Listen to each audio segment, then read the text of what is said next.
Hey everybody, Joseph Rothschild here, aka MBT, and oh. Okay. I mean, I was kind of hoping for a calm, relaxing Friday night. I didn't expect to have to relearn Yu-Gi-Oh! On the eve of a holiday weekend. You'll have to excuse my gravelly voice. I just got done recording, but don't worry, I've got the tea.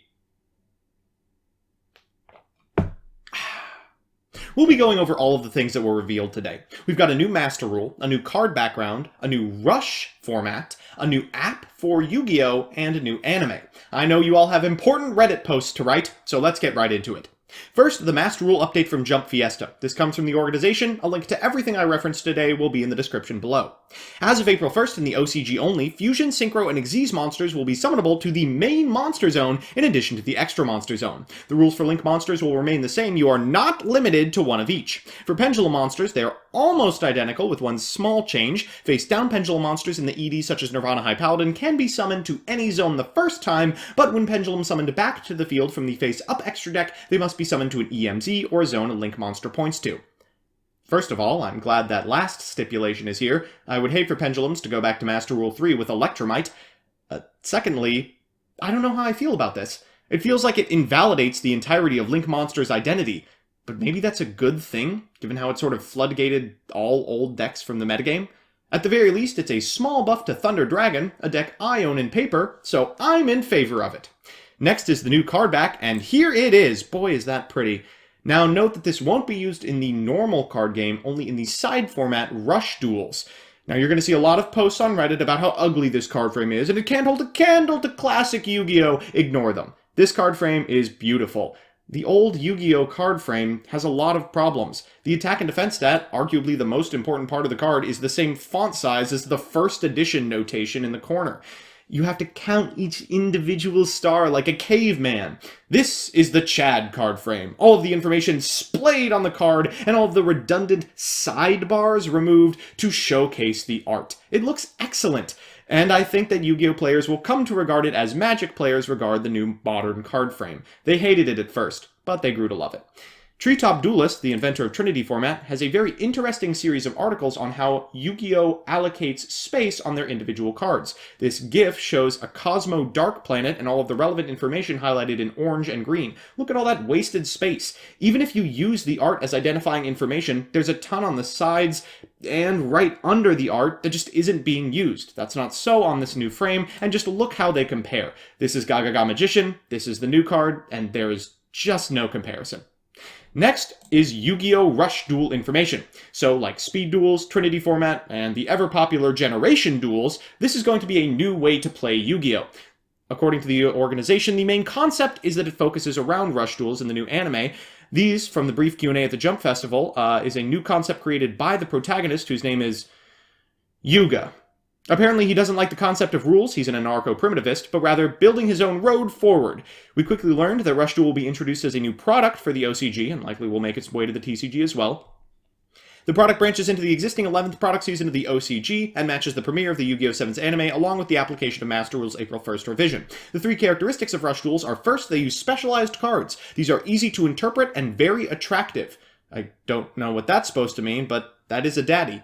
2, continuous summoning. You're able to summon any number of monsters per turn. And 3, mass drawing. Each turn you draw until your hand becomes 5. It shares some characteristics with Yu-Gi-Oh! BAM, which was popular, though it was shelved. For the first point, as you've probably seen in other articles, the cards look different from standard Yu-Gi-Oh! Cards, as we just examined. And for the second point, the stream clarified that, for example, under the existing rules, you're only allowed one normal summoner set per turn, but in a rush, you can keep playing as many as you want. This is how Orchest players play anyway, so it's not a big derivation. I'm excited to see this, and I hope that the card effects aren't too complicated, therefore new players can finally enjoy the card game we've all grown to love. Next is the application.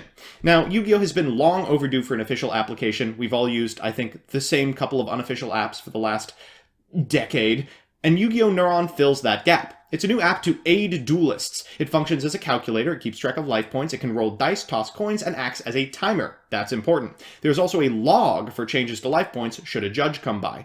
You can also take pictures and use image recognition to pull up card information on the app. This will be important as people use foreign translations of cards that aren't as available in the TCG. You can use image recognition and search to create deck lists you can share and copy from, and register them on a card database. You can register 10 different deck lists and an unspecified amount if you are registered. You can also draw 5 to simulate an opening hand.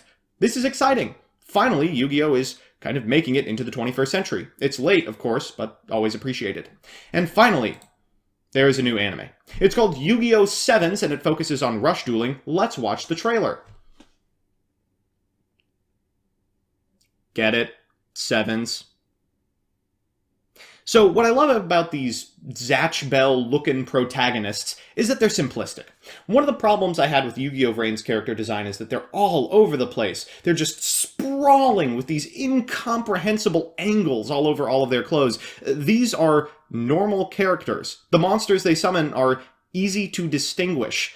They're going to be marketable. That's something that Vrain's never was. You can see that the antagonist plays Blue Eyes White Dragon, which is disgusting. Please, take off the nostalgia goggles. There has to be a second important anti-monster. And the remainder is just him playing around with his friends. I certainly hope this brings Yu-Gi-Oh! Back to its DM roots. One of the big problems I had with Yu-Gi-Oh! Vrains, and in my opinion one of the reasons it failed so miserably, is because Yu-Gi-Oh! Is at its strongest when the game doesn't matter. When the game is nothing but a representation of what the characters are already feeling and saying. When the cards that Yugi summons represent his bond with his friends. The cards that Pegasus summons represent his childlike wonder alongside the evilness of things like Relinquished. Yu-Gi-Oh! Vrains doesn't have any of this. Instead, duels start with one of the characters going, "First, I activate Infinite Impermanence. This card, when activated from my hand on your turn, allows me to target one card you control and negate its effects until the end of the turn. If it's set before I activate it, I can also negate all of the spells and traps in the same column as this card's activation. Next, I'll activate the effect of Altergeist Multifaker in my hand. Once it's on the field, I'll activate its second effect to summon a copy of Altergeist Melusik from my deck. Melusik has 2 effects. The first allows it to attack directly, and when it deals battle damage to your life points, I can send one card you control to the graveyard. Secondly, I can use its effect when it goes to the graveyard to search an Altergeist from my deck." And that's the first sentence of 40 that character will use that turn. It made for an absolutely miserable watching experience, and I hope this returns to the tradition of character-focused Yu-Gi-Oh! Anime. It could be great, and I'm very optimistic about the future of this product. You can, of course, see me talking about these changes more in the coming weeks in my YouTube channel below. You can check out any of the things that I referenced here today in the description, and until then, peace.